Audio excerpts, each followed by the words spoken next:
All right, let's get into it.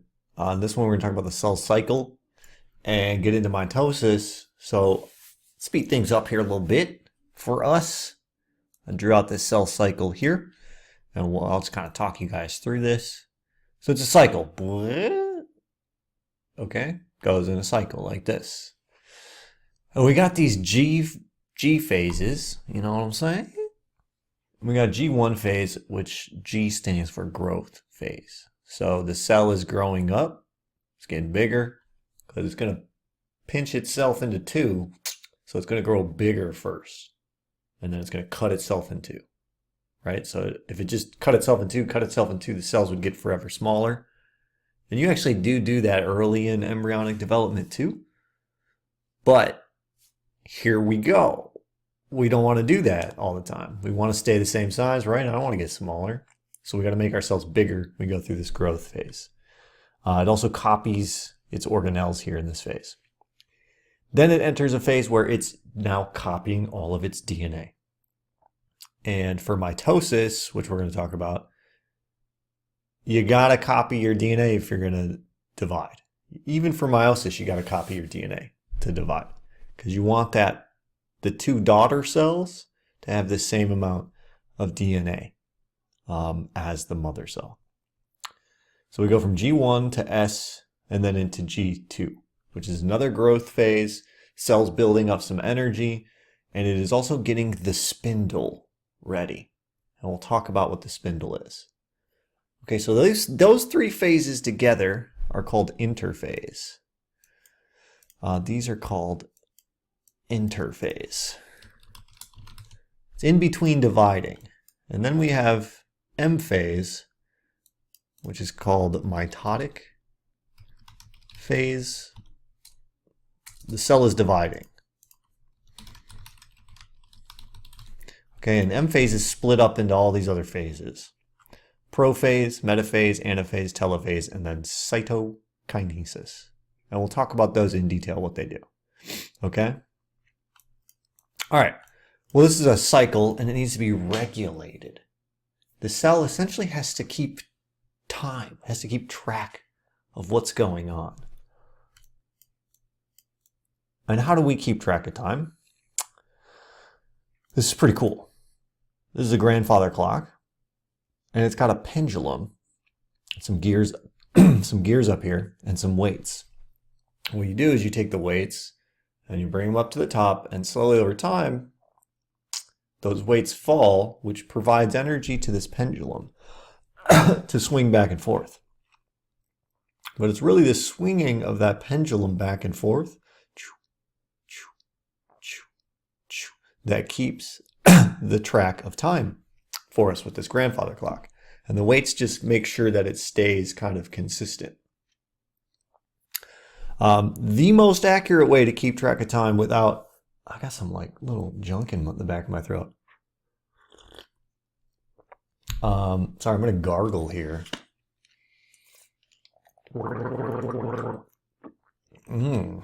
Hopefully that got it. Like physics and science programs will often have keep track of time, basically competitions, like most accurate timekeeping with like simple methods. And people show up with like water clocks and sand clocks and all this stuff. And if you just show up with a meter-long string and you put a little heavy thing at the end of it and you swing it back and forth, every oscillation is about 2 seconds. You could test this out. I didn't prep this ahead of time. Just measure it out to be a meter, dangle a roll of tape at the end of it, and swing it back and forth. And an oscillation, full oscillation, from like here back will be 2 seconds. They'll show up with that and they'll win. Like like a pendulum swinging back and forth is the easiest way to keep track of time of things. Okay, so grandfather clock, same kind of is true for even like a wristwatch, a digital wristwatch. The easiest way or the most accurate way that we keep track of time, and this revolutionized the like watchmaking industry in the 60s or whatever. The most well known for making the watches are Swiss, right? Well, at least up until then, #1 exporters of watches. And then we come with this idea, and now all of a sudden, it's the Japanese. I don't even think they created this. They just kind of saw the value in it and started manufacturing them. You take a quartz crystal. Like, I got some quartz crystals. I should have grabbed them. A tiny little quartz crystal, like embedded in here. And you send electricity through it. It'll oscillate at 32,768 times a second. That's a lot. It'll go. It's just oscillating back and forth. And that'll keep track of time for us. We can measure how many times it's oscillating. And every time it oscillates 32,768 times, that's a second. That's a second. That's a second. Okay? So same thing. It's this pendulum. It's this thing, oscillation swinging back and forth. How do your cells keep track of time? They keep track of time in the exact same way. So here you can see we've got our interphase, and here we've got our M phase, or mitotic phase. Okay, so interphase, the cell's not dividing. The cell is dividing. And you'll notice that we have changes in the levels of proteins. So cyclin D kind of cycles in abundance from G1 to mitosis, or M phase, and it's highest in S phase. Cyclin E kind of dictates the cell transferring from G1 to S phase. So it accumulates, whoop, and then it goes down. Cyclin A transitions the cell into G2 phase, and cyclin B transitions the cell into M phase.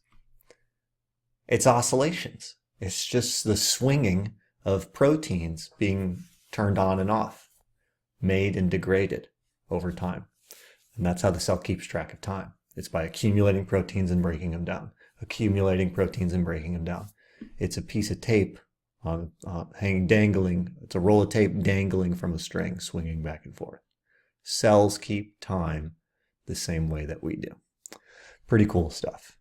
Okay, so that's the basics of the cell cycle. Now let's get into actual mitosis itself. We'll go through all these phases. And if we remember, let's go back. Mitosis is this process of going from a single stem cell to a human. It's also like what's happening in your red bone marrow. It's what's happening in your skin. It's what's happening in your trachea. It's what's happening in your intestines. It's what's happening in your lungs to replenish all of your body cells. Remember, you're turning over all the time, right? We did that activity about bones turning over. Your whole body is turning over every 7 years. Every atom in your body is turning over. So we need to replenish cells. And we do that through mitosis. Okay, so mitosis. This makes exact copies of cells. Makes exact copies of cells. So we go from diploid to diploid. All right. And we will just start in G1 phase. G1.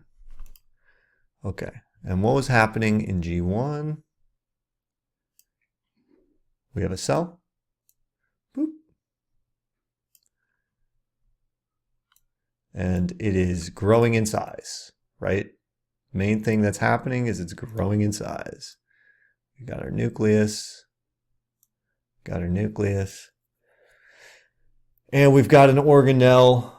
Let's say we got a little mitochondria.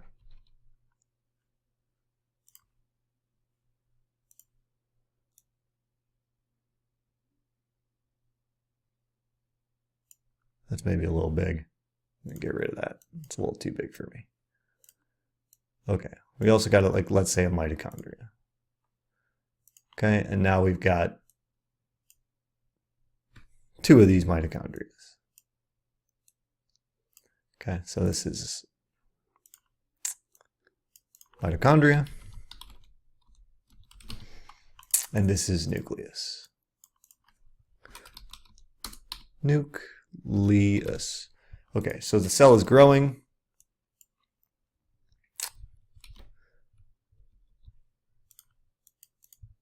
Cell grows in size and copies organelles. Okay, that's what's happening in G1. Beautiful. Keep on cruising. We're going to get into S. I'm going to try to go through this quick. Okay, S phase. Pretty interesting stuff's going on. Okay, so we got S phase. Super important phase. Whoop. All right, so we go from this. I'm going to make the nucleus like bigger now just so we can kind of like see into it. And then we can just copy that. Copy that bad boy over here. Okay, and we're just going to draw 2 chromosomes, keep this real easy. I'll draw something like that and something like that. So now we got something like this and something like this. Okay? And we also have an S phase occurring. This thing here is our centrosome, and it is copied. So now we have 2 of them. And this is a microtubule organization center. Okay, so let's just do a little quick review on these bad boys again real quick. So we got this.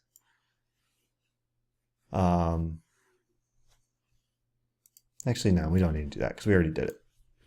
Okay.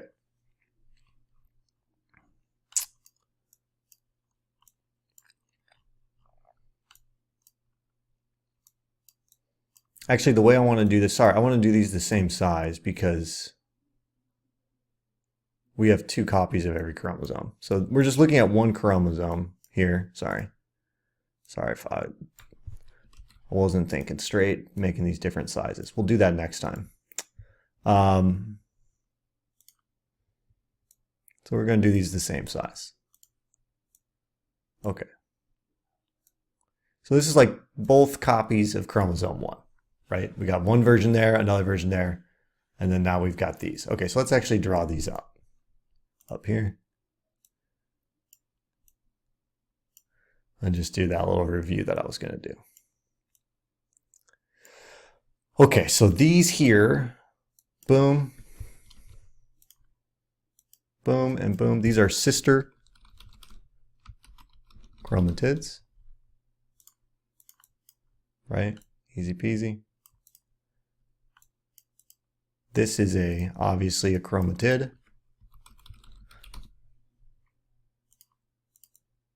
It's also a chromosome.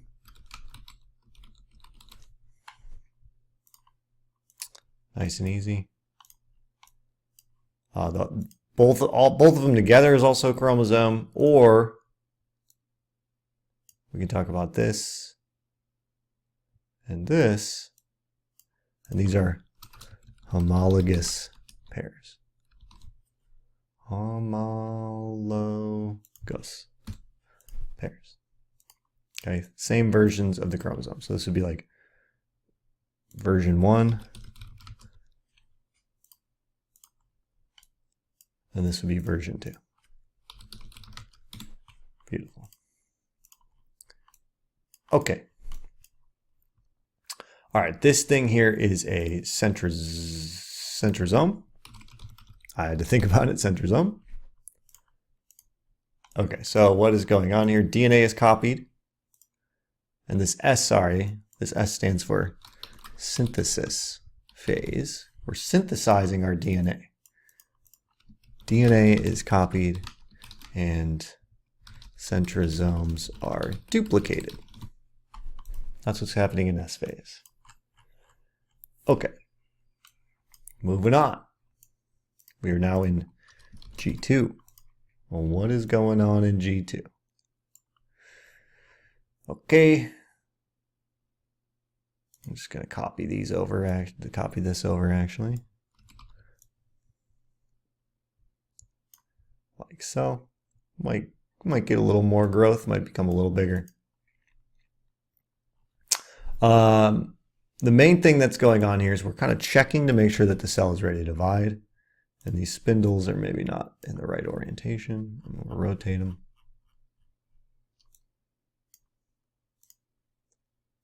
And these centrosomes are little microtubule organization centers. So they're really actually specialized microtubules there.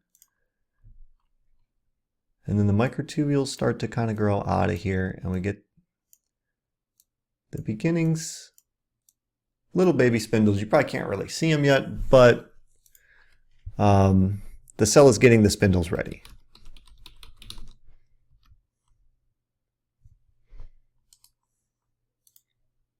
Those are little microtubules in gray. Okay. Okay, so another thing actually happens in here is that the DNA cell gets ready to divide, checks that DNA is ready to be packed, and the spindle starts to form for division. Okay, make sure that everything's ready to divide. Okay, so like the chromosomes are starting to go into, not necessarily started, but they're like being checked to be ready. They're basically kind of going into this phase here, like where they're all tightly packed. They're turning into this slowly. They're slowly getting ready and being turned into these tightly packed, wound up versions of the chromosome. Okay? All right. Then we enter into M phase. M phase. And M phase, if you remember, is broken up into a bunch of different phases. And this stands for mitotic phase. Mitotic phase. Okay. And the first phase is prophase, and we're going to actually break it up into two phases. So the first phase is, and really it's just like kind of arbitrary how this is going to go. But we've got something like this.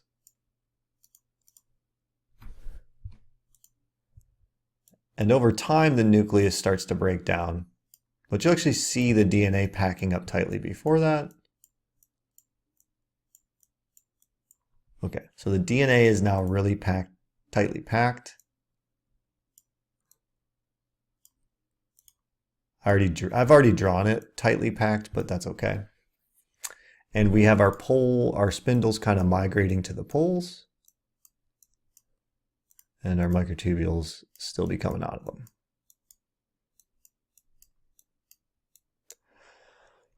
Okay, boom. Actually, these are not, I'm skipping ahead. These are maybe not quite so organized at the poles yet because the nucleus is still there. But we have tightly packed DNA. Tightly packed, and we'll watch a video on this, tightly packed DNA.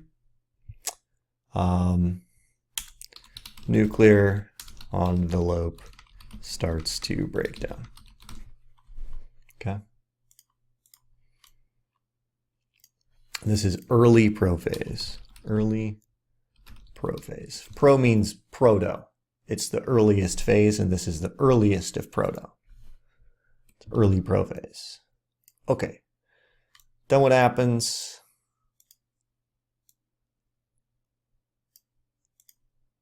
We've got no more nucleus.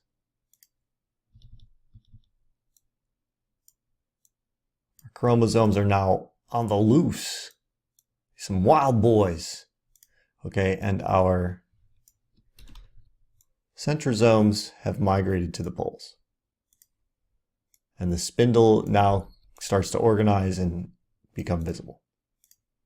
And the spindle is, again, microtubules.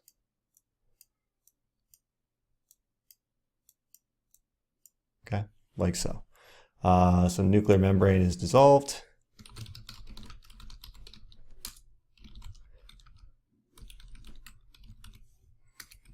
spindle is organized and at the poles. Just like the north and south pole, except it's kind of to the side. Doesn't matter. Orientation is a lie. There's no such thing as up. There's no such thing as down. Okay.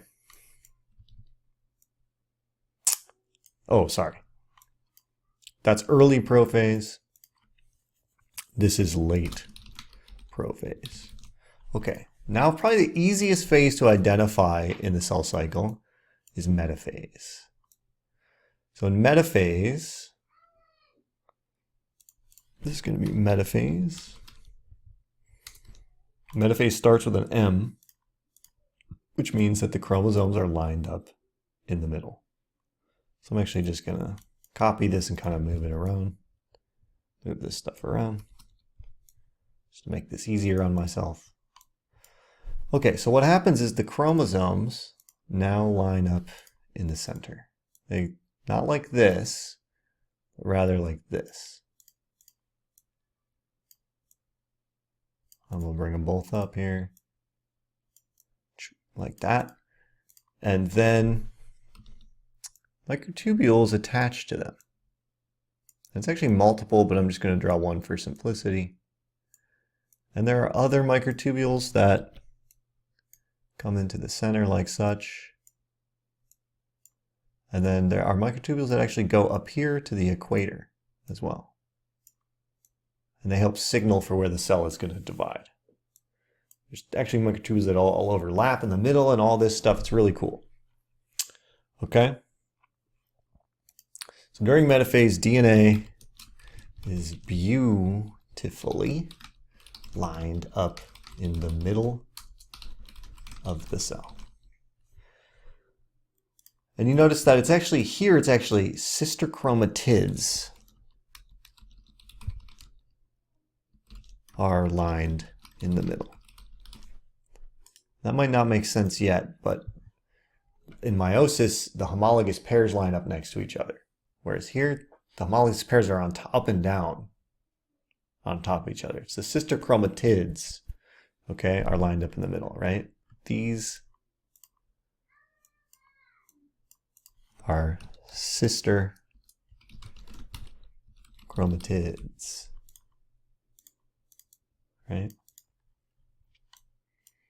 Okay, and that's version 1 and version 2 of chromosome 1, okay? DNA is beautifully lined up in the middle of the cell. Microtubules attach to the chromosomes.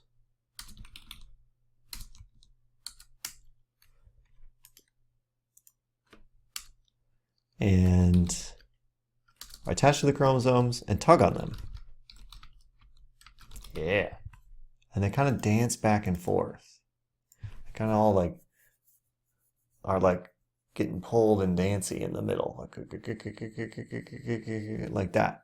The microtubules are actually doing some tension sensing.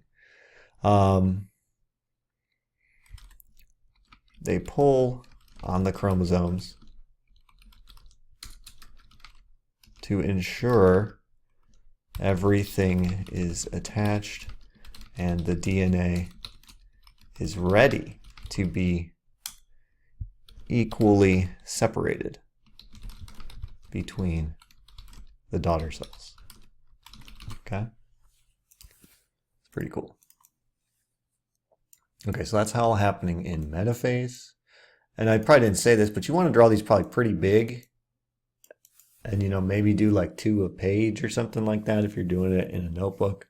And you can go like down. I'm going to the side, but you could go down and just do like 2 a page, nice and big. Okay, sorry for kind of telling you that halfway through and it's already almost over. Okay, so now we're gone through, let's just do a little review. We've gone through S phase, G2 phase, all that stuff. Early prophase, nuclear envelope breaks down. DNA's condensed. It's really tightly packed. You can see it. Spindles are starting to migrate. Late prophase, DNA's on the loose. Nucleus is totally broken down. spindle starts to form. Metaphase, boom, chromosomes are being attached to with microtubules. And microtubules are growing out towards the equator. And there's this tug-of-war dance happening. They're like shuffling back and forth like this, the different DNA. And I'll show you a video on that. I mean, I already did, but I'll show you some more. Okay, now we enter into anaphase. Things get animated. Anaphase in anaphase. This is the really dramatic phase.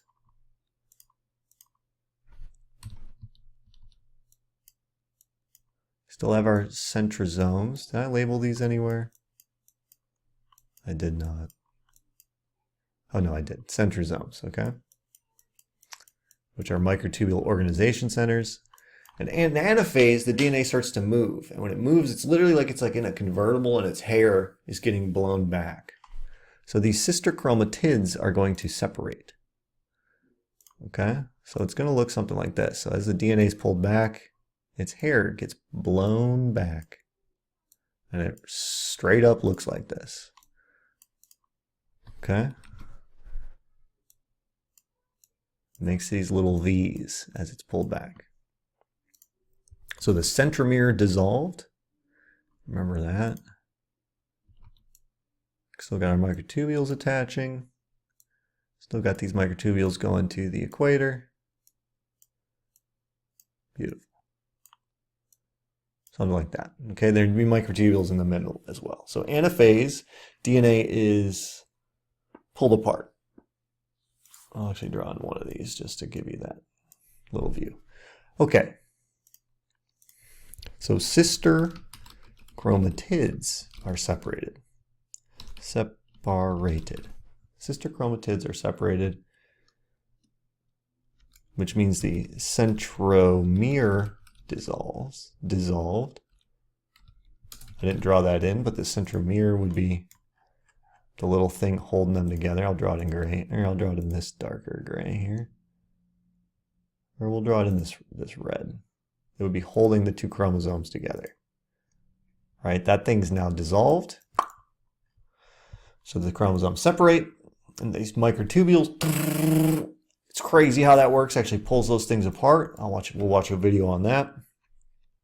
About how that works at the molecular level, it's bananas. They're enormous, these centra, these kinetochores that attach right here. There's a whole protein complex, multiple microtubules coming in. This thing's called a kinetochore. It's a giant freaking machine designed to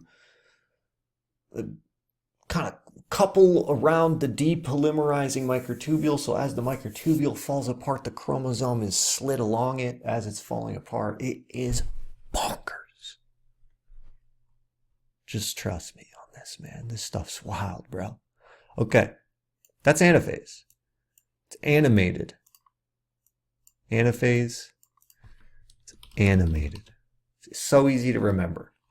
Okay, chromosomes are being pulled apart. All right, then we enter into telophase.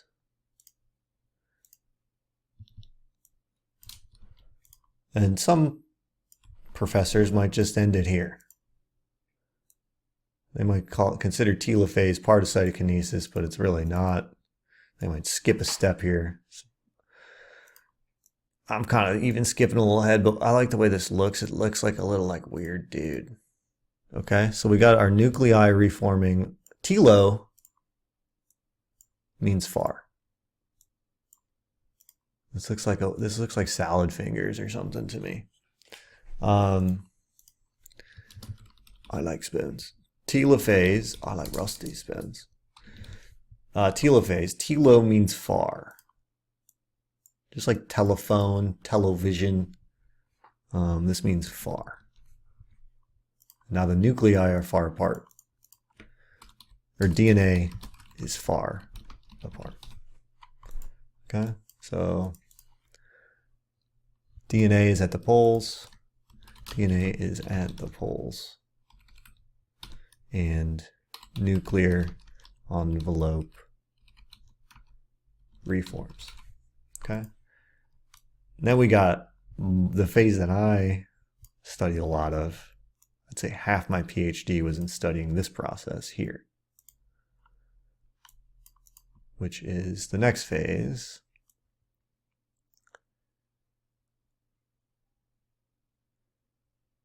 Which is the process of cytokinesis, which means cellular movement, cell movement. We still have our nuclei. I'm just going to copy these two just to make it faster.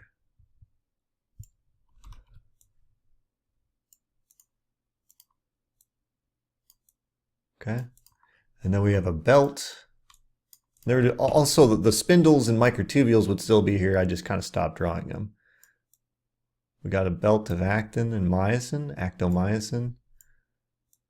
It's not really a continuous belt, but I'm just drawing it as such.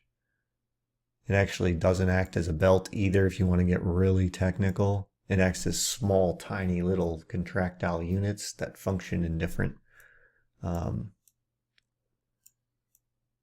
they have different forces in each one of those little units. But you guys aren't getting a PhD in this, okay? All right, so this is an actin cytoskeleton, or actomyosin contractile ring is what it's referred to as. Actomyosin contractile ring. Cleaves the cell in two. And this part right here is a furrow for cleavage. This is the part where the membrane dips in like that. That's the cleavage furrow. The cleavage furrow. Cleavage is furrow? No, just the cleavage furrow. I don't like the way that looks. It should look a little bit smaller. There we go.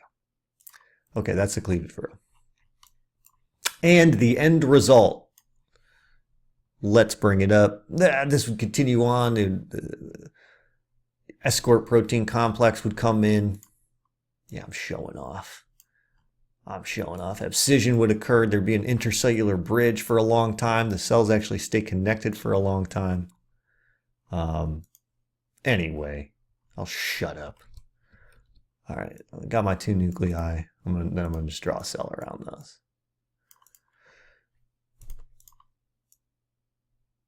Those nuclei got real small. That's okay. I'll make them bigger. All right, now I got two cells.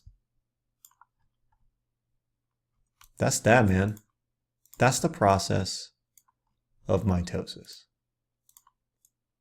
All right, and let's do a little test here. Let's go all the way back to the beginning. So this is, yeah, these are called daughter cells. Daughter cells.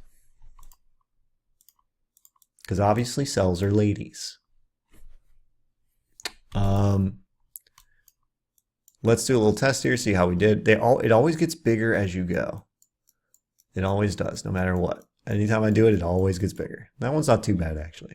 All right, let's grab this first cell where we could see the DNA. Copy him. Oops. I put like 6 copies of him right there, and it's okay. We'll bring him over here and see how we did. Is this an exact copy of those cells? Yep. It's got a green chromosome and it's got a blue chromosome. We succeeded. Okay. Mitosis, daughter cells. From mitosis are exact copies of the mother cell. So these are both diploid, right? They got 2 copies of chromosome 1, let's say. All right, and this over here, if you look at it, does it have 2 copies of chromosome 1? Yes, it does, 1, 2. So this is diploid. Okay, this is how all of your body cells replenish themselves. Everything in your body has to be replenished at the cellular level. And it all does that through that process that we just described, mitosis. Okay, in the next lecture, that's what we just talked about. We're going to be talking about meiosis. So how do we make our sperm and egg? So mitosis is all of this, all the body. Meiosis makes our sperm and our egg, right? And we're going to have our genetic material. So we'll talk about that in the next one. I got to split.